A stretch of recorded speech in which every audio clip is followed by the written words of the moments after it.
꿈다운 라디오, 꿈다운 새벽 책방, 오늘도 문 열었습니다. 시작할게요. 네. 네. 천석군 사냥꾼은 없지만 만석군 농부는 있는 이유. 주식 투자를 한다고 말하면 아니, 얼마, 아니. 이거 해요? 아닌데, 오늘 빠르게 저건데. 실패하기. 응, 에? 아, 아, 빠르게 실패하기. 그러면 먼저 하세요. 그 찾을게요. 아르기 빠르게 실패하기. 추천사는 그냥 지나갈게요. 네. 추천사가 되게 많네요. 들어가는 말, 이 책의 요점은 인생에서 행동을 하도록 돕는 것이다. 염려되고 준비가 부족하거나 실패가 두렵게 느껴질 때라도 일이 이루어지게 만드는 방법이다. 때문에 액션 101이라고 이름을 지었다. 이 프로젝트에 참여한 수만 명의 개인과 이야기하면서 우리 연구팀은 중요한 발견을 했다. 행복하고 성공적인 사람들은 계획하는 시간을 줄이고 행동하는 데 더 많은 시간을 할애한다는 점이었다. 그들은 세상에 나가 새로운 것을 시도하고 그로부터 야기된 실수를 통해 예상치 못한 경험과 기회로 이익을 얻었다.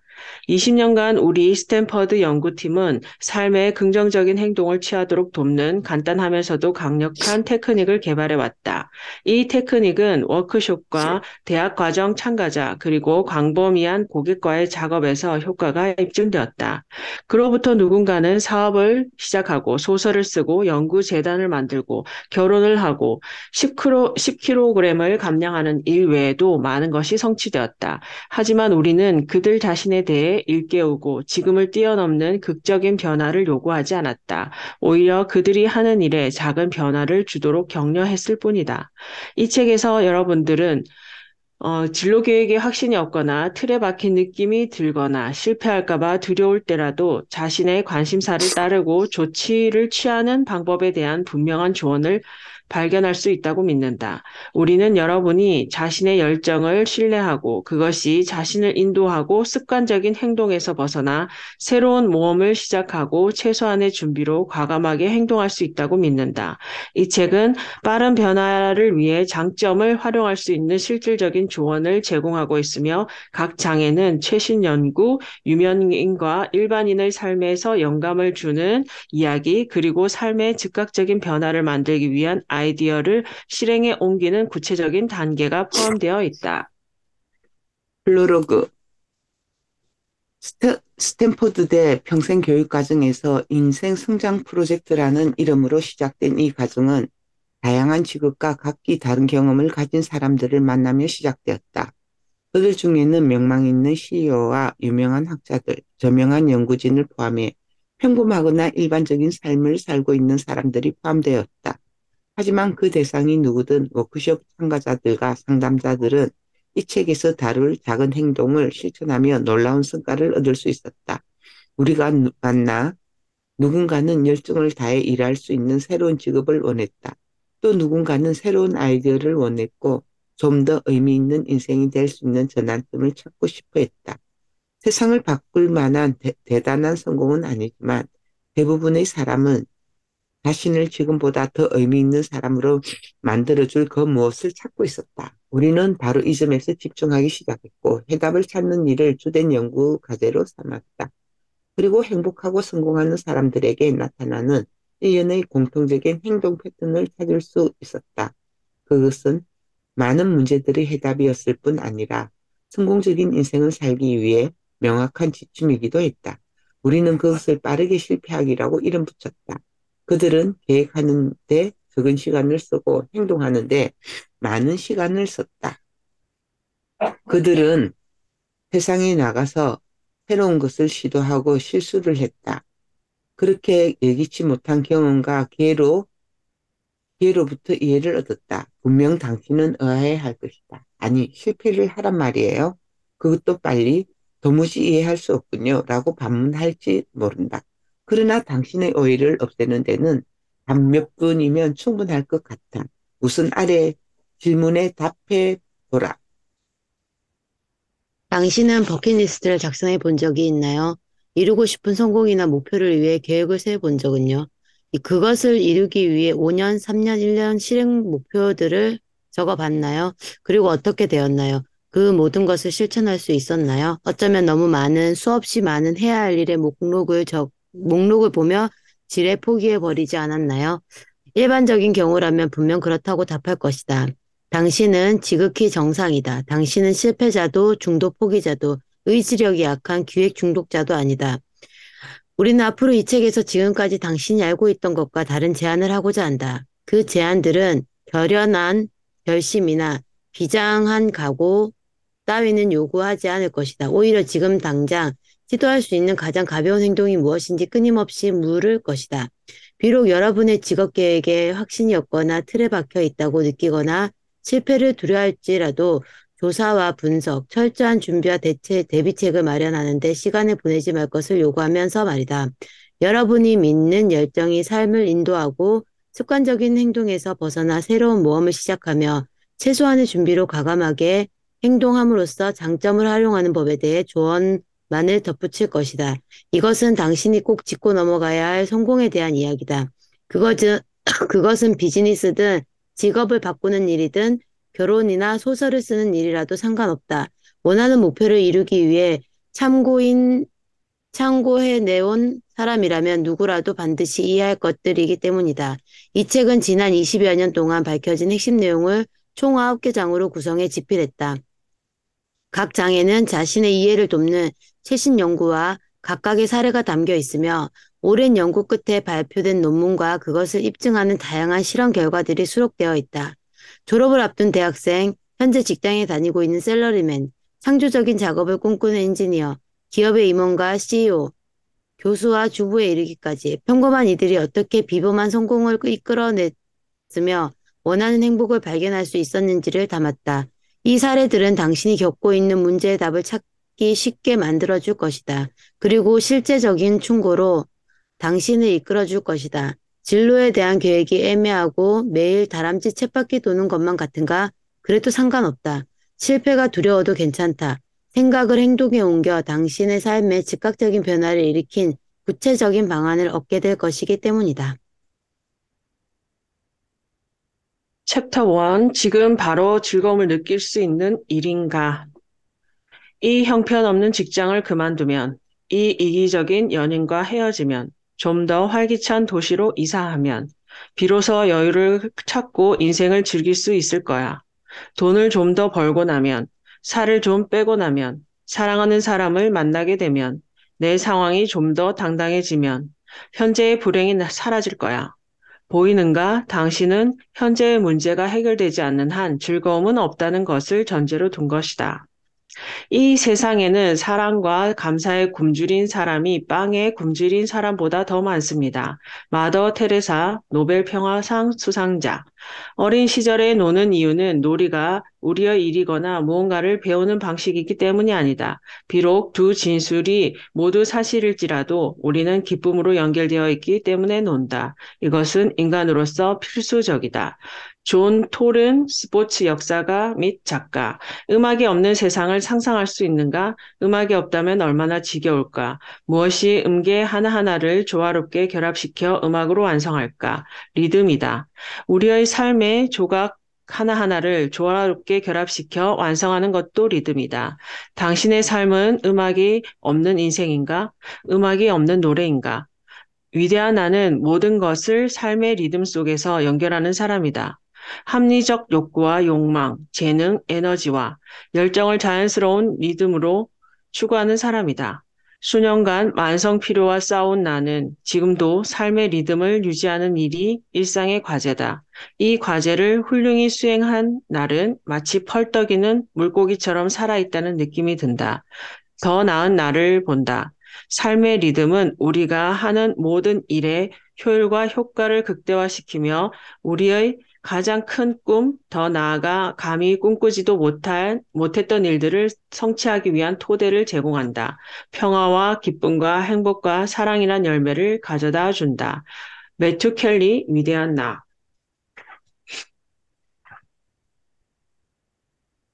그 문제만 해결되면 사람들은 바쁘다거나 준비가 덜 됐다는 이유로 그 일을 시작할 수 없다고 합리화한다. 몇 가지 문제가 해결될 때까지 기다리며 시작을 미룬 것이다. 어느 날 상담실로 어깨를 축 늘어뜨린 학생이 찾아왔다. 그는 심각한 표정으로 이렇게 물었다. 선생님, 제가 진심으로 원하는 일, 저에게 가장 잘 맞는 일은 무엇일까요?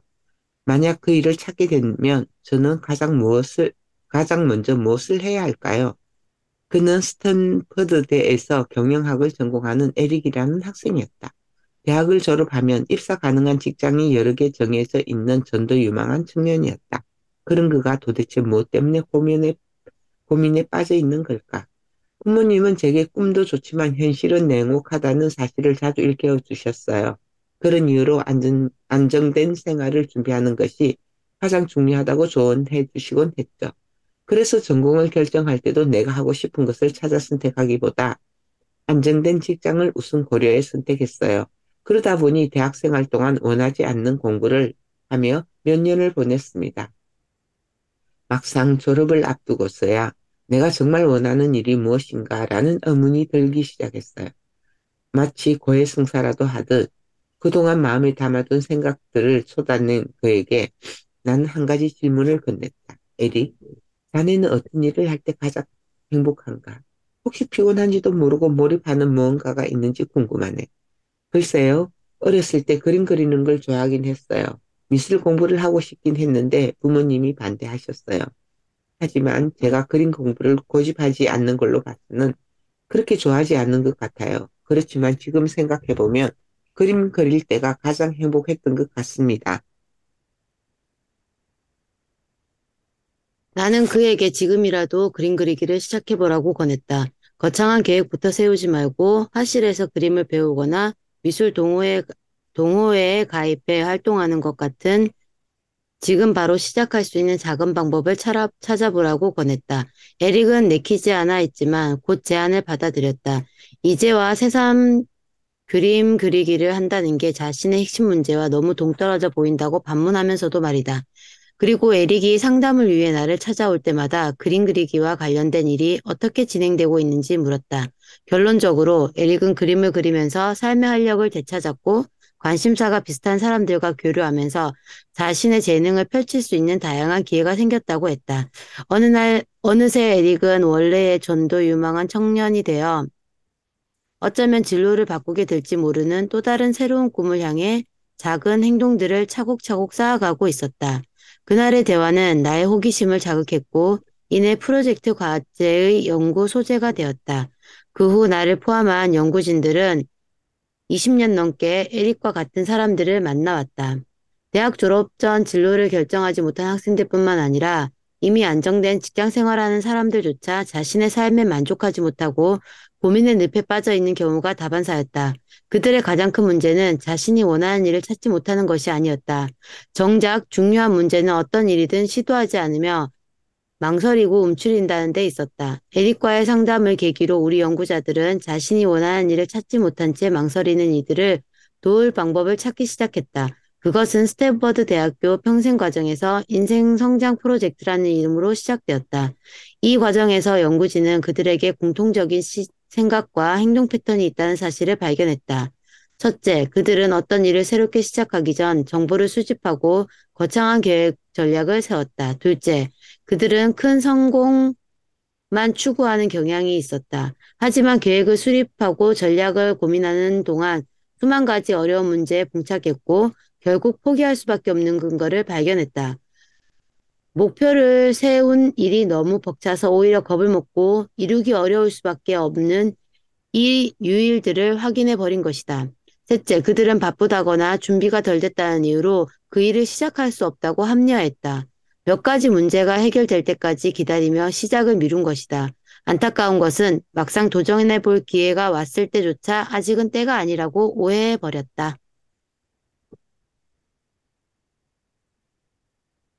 앞으로 우리 필자들은 이 책에서 최신 연구와 분석, 그리고 작은 행동으로 조금씩 성공을 이룬 사람들의 실제 사례를 전달할 것이다.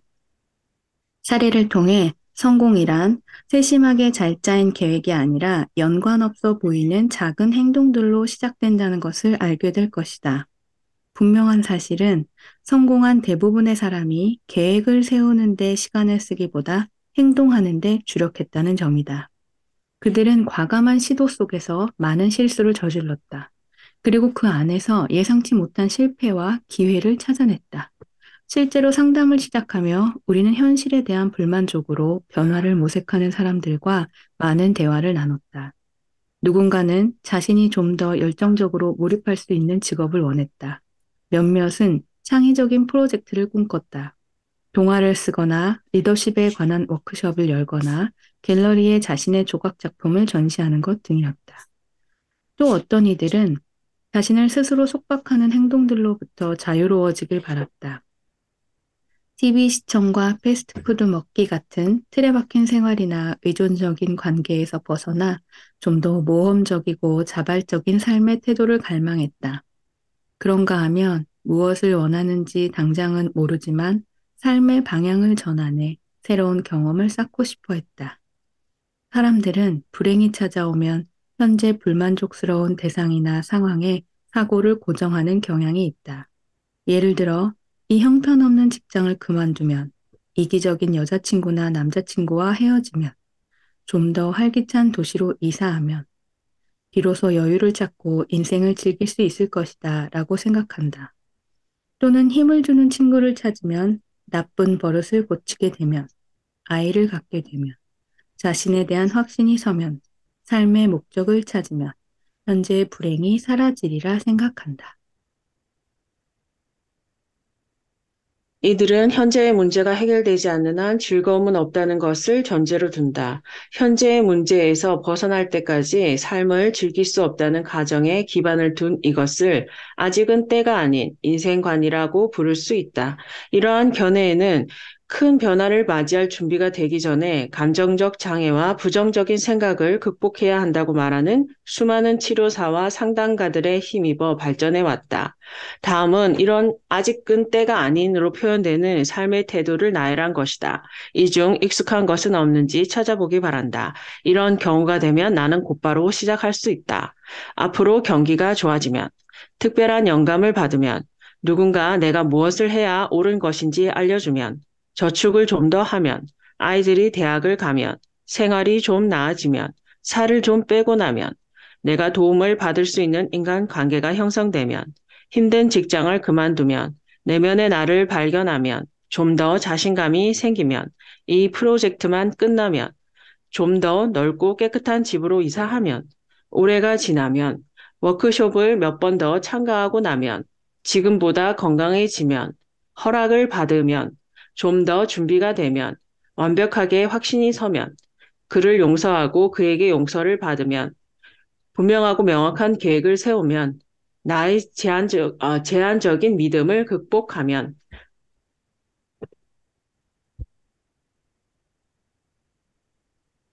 아직 때가 아닌 사고방식. 아직은 때가 아닌 사고방식은 매우 잘못되었을 뿐 아니라 우연히 얻을 수 있는 이득까지 막아버린다. 삶의 부족한 부분만 볼 때 무엇이든 차일피일 미루고 나쁜 습관과 쓸데없는 걱정을 반복한다. 기회가 와도 보지 못하고 삶의 변화로 이끌 작은 행동도 하지 못한다. 동시에 행동 변화는 값비싼 비용이 드는 불편한 것으로 만들어버린다. 즐거움을 만끽하고 새로운 일을 시작하려면 문제가 먼저 해결돼야 한다고 생각한다. 그러다 보니 아직 아무것도 시작하고 싶지 않게 된다.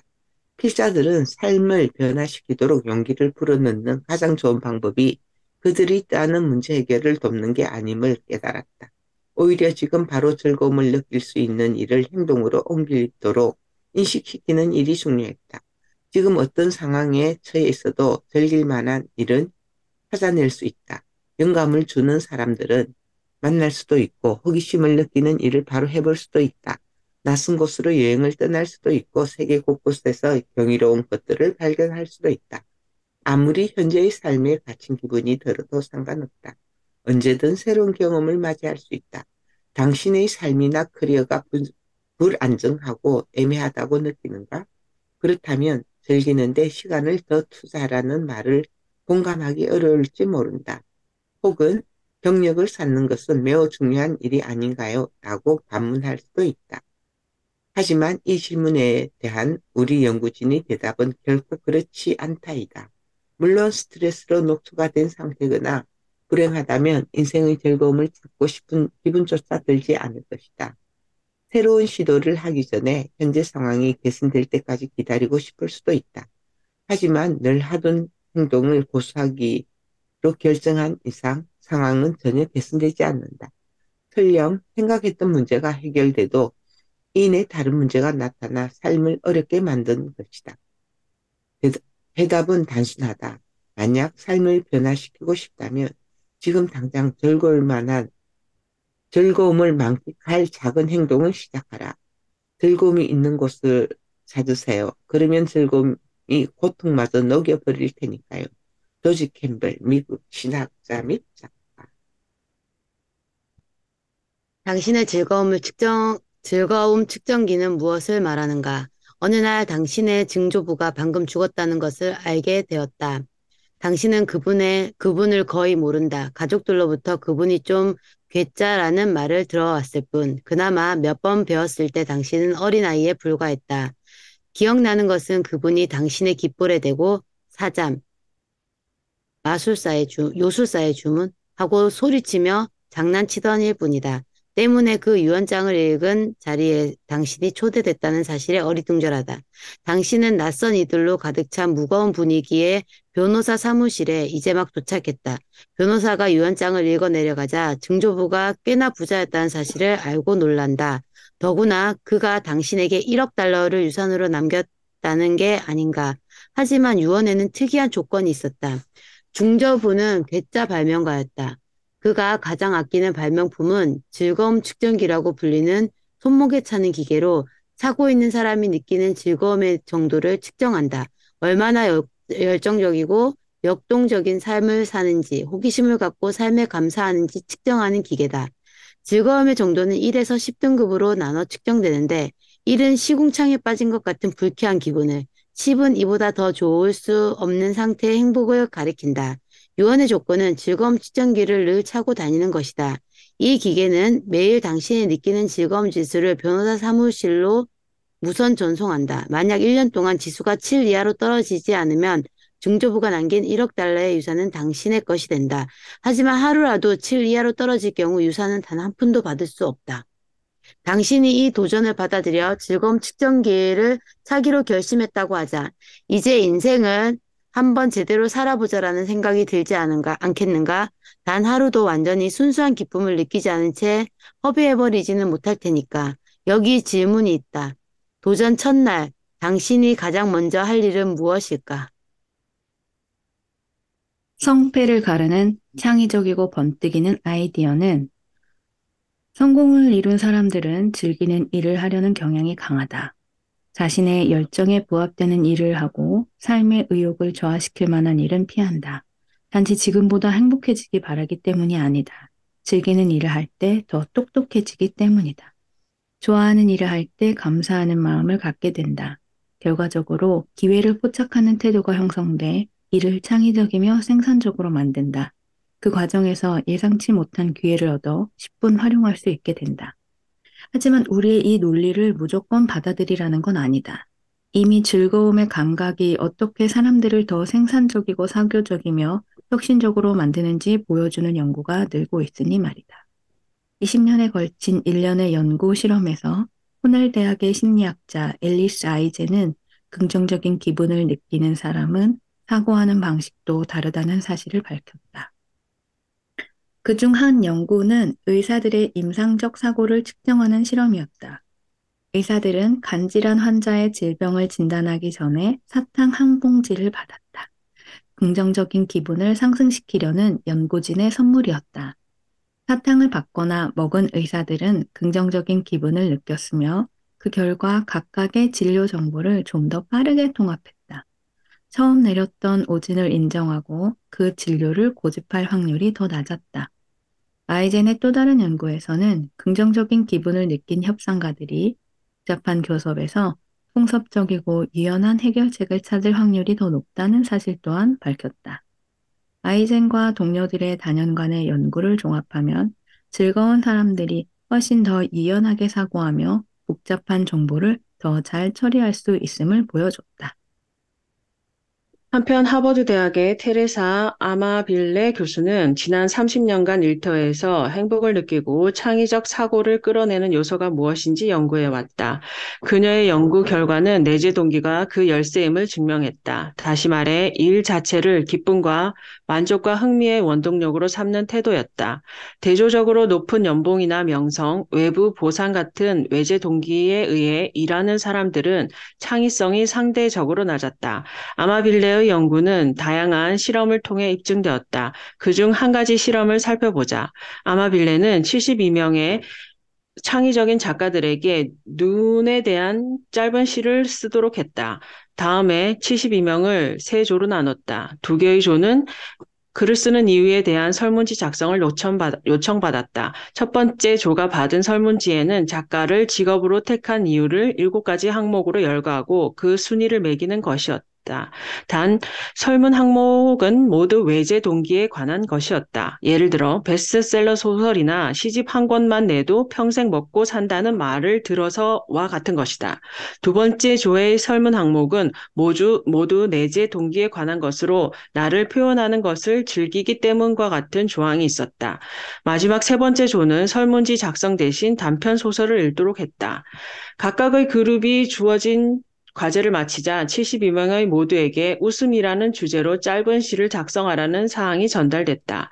12명으로 구성된 작가 그룹이 시의 창의성을 독립적으로 판단하고자 대기 중이었다. 작문을 마치고 창의성을 평가하자 흥미로운 결과가 나타났다. 처음 눈에 대한 시는 72명 모두 창의성에 큰 차이가 없었다. 하지만 설문지 작성 후 웃음에 대해 쓴 시는 매우 다른 결과를 나타냈다.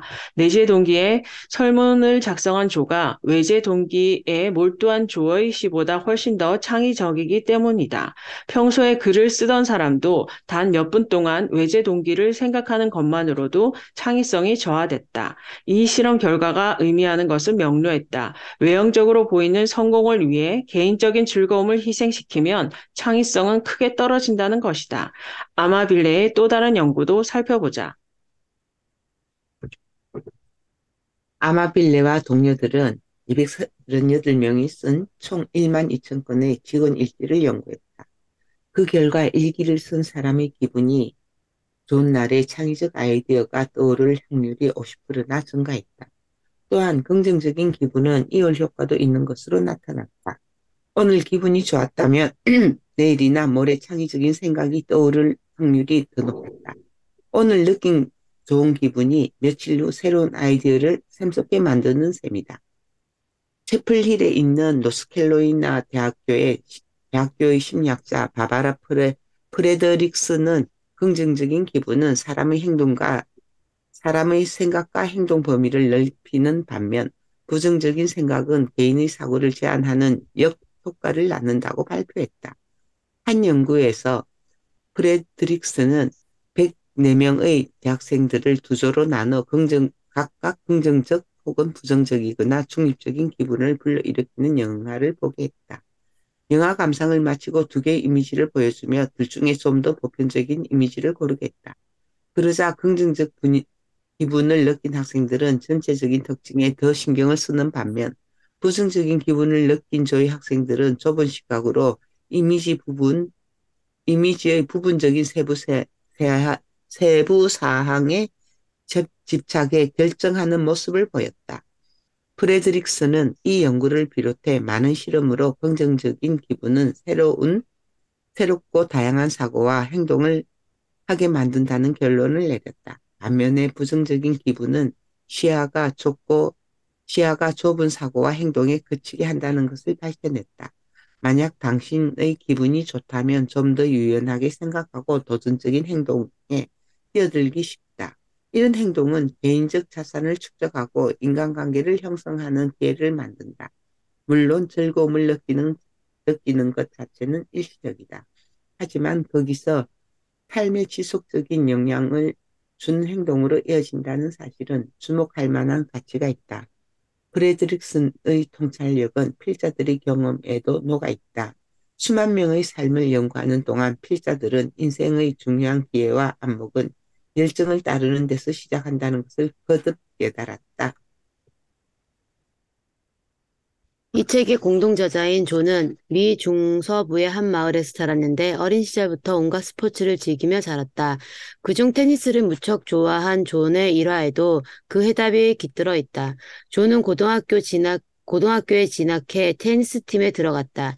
대학에서는 선수로 활동하기도 했다. 경기가 있는 날은 주로 차를 타고 이동했는데 테니스 코치인 윌러 박사와 개인적인 친밀함을 주고받는 계기가 되었다.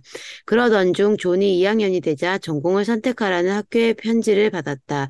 존은 무엇을 선택할지 결정을 할 수 없었다. 한 달 뒤 한 달 뒤 학교는 같은 내용의 편지를 보내왔다. 이번에는 존에게 최후 통첩을 보내왔다. 그 편지는 이번 주 금요일 5시까지 교무처로 전공을 신청하지 않으면 영구 제적될 것이라고 쓰여 있었다. 존은 어찌할 바를 몰랐다. 전공 선택에 대해 누구에게도 조언을 구해보지 않았기 때문이다. 그때 존의 머릿속에 단 한 사람이 떠올랐다. 바로 월러 박사였다. 존은 금요일 오후 4시에 면담 약속을 잡고 월러 박사를 만나자마자 단도직입적으로 물었다.